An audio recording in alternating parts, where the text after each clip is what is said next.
Em 1959, quando Fidel Castro anunciou ao mundo que sua revolução era comunista, passou a ser apoiado por Moscou. Com isso, a União Soviética iniciou uma campanha para dominar com a ideologia marxista a América Latina, onde os partidos comunistas formariam grupos de guerrilha armada com dinheiro soviético, repassado por Cuba. No Brasil, foram criadas 29 organizações guerrilheiras, onde Fidel Castro vislumbrou expandir sua revolução comunista. Em 1961, o presidente do Brasil, Jânio Quadros, condecorou o guerrilheiro cubano Che Guevara com a Ordem do Cruzeiro do Sul, sem imaginar que 4 meses antes o Partido Comunista Brasileiro acertara com Fidel Castro o envio de jovens brasileiros para o treinamento de guerrilha em Cuba, com a finalidade de preparar quadros revolucionários que desencadeariam a luta armada no Brasil. As ações armadas já existiam antes de 1964 no governo de João Goulart, através das Ligas Camponesas de Francisco Julião e do Grupo dos 11 de Leonel Brizola.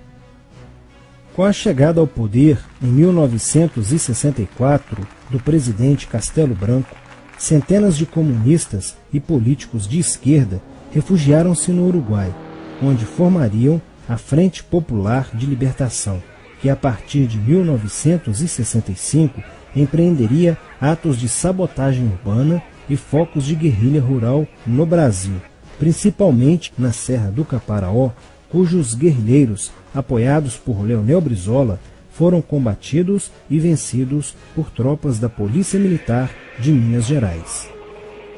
Em 1966, a esquerda brasileira, decidida a tomar o poder à força e em curto prazo, passou a adotar táticas terroristas como as que foram usadas pelo grupo guerrilheiro Ação Popular, que ao explodir uma bomba no saguão do Aeroporto Internacional de Guararapes, em Recife, matou o jornalista Edson Regis de Carvalho e o almirante Nelson Gomes Fernandes. A influência da Revolução Cubana passou a servir de modelo para muitos revolucionários como Carlos Marighella, do PCB, que em 1967 viajou a Cuba e participou de um evento sobre a propagação da luta armada no território brasileiro. De volta ao Brasil, em setembro de 1967, Marighella criou a Ação Libertadora Nacional, ALN, e começou a recrutar jovens brasileiros entre os estudantes que, depois de preparados ideologicamente, foram enviados a Cuba. Em 1968, com a chegada ao Brasil do primeiro contingente da ALN de guerrilheiros formados em Cuba, entrou em cena Carlos Lamarca, capitão do Exército e militante da Vanguarda Popular Revolucionária, VPR, que se uniu a Marighella e em janeiro de 1969 explodiu 50 quilos de dinamite no QG do 2º Exército, matando na explosão o soldado do Exército Mário Cosel Filho e ferindo 6 militares. E ainda, na cidade de São Paulo, os guerrilheiros avançaram com um veículo roubado e abordaram o capitão Chandler, do Exército dos Estados Unidos, que se encontrava no interior de um automóvel quando saía de sua residência. Chandler foi morto por uma rajada de metralhadora em frente da esposa e do filho de 9 anos. O Comando de Libertação Nacional, Colina, criado em Belo Horizonte no ano de 1968, executou na capital mineira vários assaltos a agências bancárias e atentados à bomba. Os guerrilheiros se reuniam durante as sessões de cinema no Cine Caiaca, localizado na área central de Belo Horizonte, para planejarem as ações de terror e guerrilha.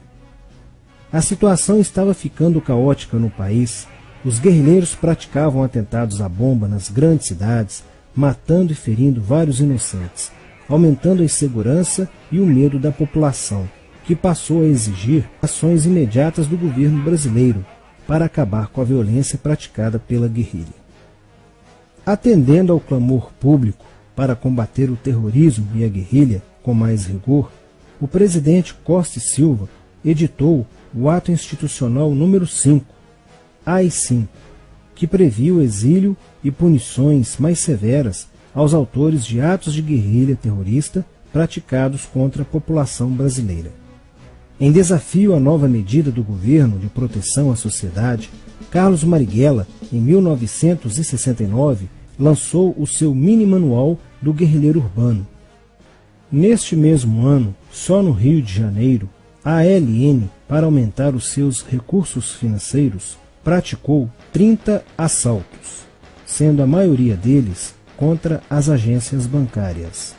E ainda, em 1969, a ALN, juntamente com o movimento revolucionário 8 de outubro, o MR8, sequestrou o embaixador dos Estados Unidos, Charles Burke. O sequestro foi sugerido pelo guerrilheiro Franklin Martins. Os guerrilheiros exigiram a libertação de 15 presos políticos, dentre os quais se encontrava José Dirceu. A exigência foi prontamente atendida pelo governo militar. A ALN estava prestes a sofrer um grande golpe quando Marighella começou a cair.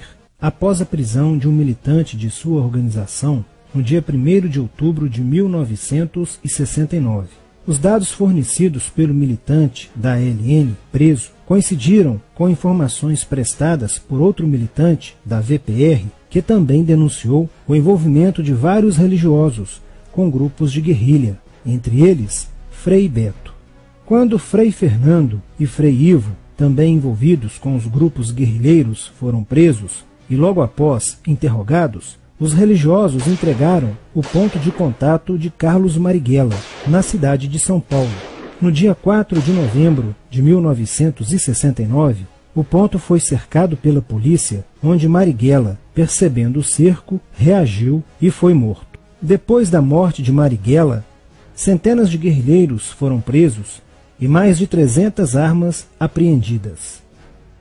2 sequestros de diplomatas, o embaixador alemão Enfried von Hollenberg e o cônsul japonês Nobuo Okushi, foram feitos às pressas, para libertar os guerrilheiros que continuavam presos. Inspirados no marxismo cultural, vários militantes da esquerda brasileira iniciaram a estruturação de uma organização que se infiltrou nas faculdades brasileiras, bem como no meio artístico e cultural, e principalmente nas edições de jornais, setores estes com grande poder de influência sobre a formação da opinião popular.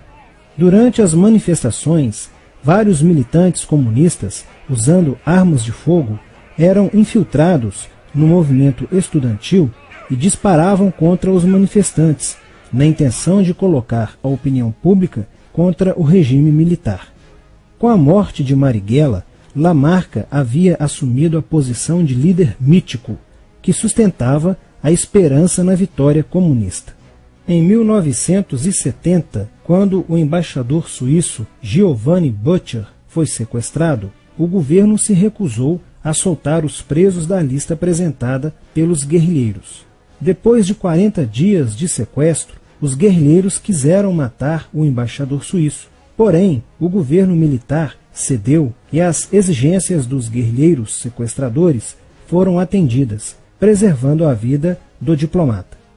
Na cidade de São Paulo, o cerco sobre a vanguarda popular revolucionária, liderada por Carlos Lamarca, estava se fechando. Isso fez com que Lamarca fugisse para o Vale da Ribeira e montasse um campo de treinamento para a guerrilha. Na tentativa de descobrir este campo, tropas da Polícia Militar do estado de São Paulo foram deslocadas para a região.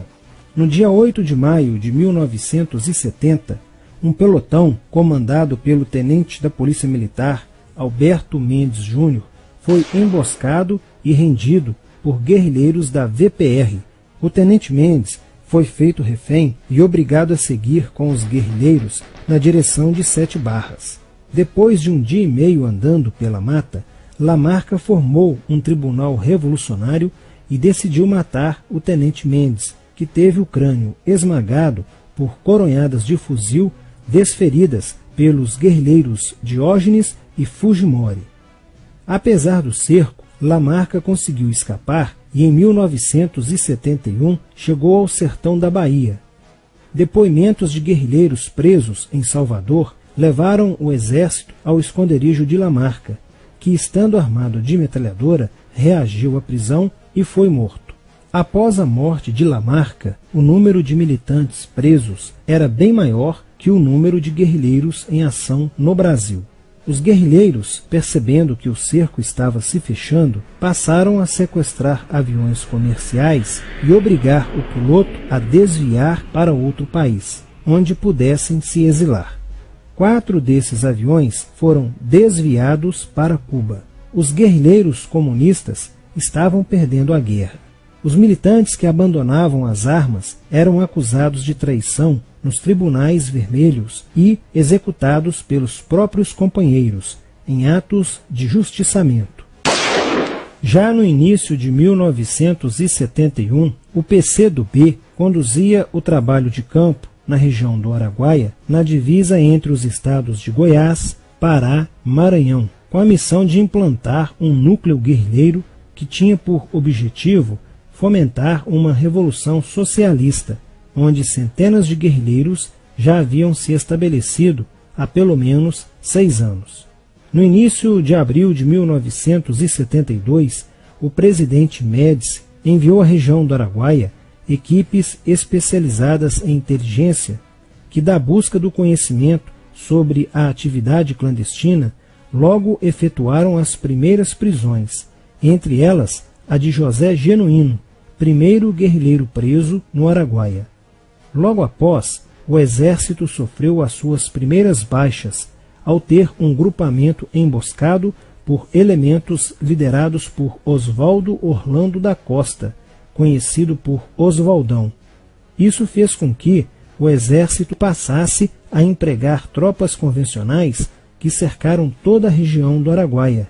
Com a derrota cada vez mais próxima e com o total abandono logístico do PCdoB, ao qual os guerrilheiros foram relegados, sem armas, comida e remédios, vários militantes da guerrilha, encurralados, quiseram se entregar, mas foram mortos pelos próprios companheiros em atos de justiçamento. Após a morte de Oswaldão e o desmantelamento do comando militar da guerrilha, o cerco do exército se fechou sobre os rebeldes e vários guerrilheiros foram presos.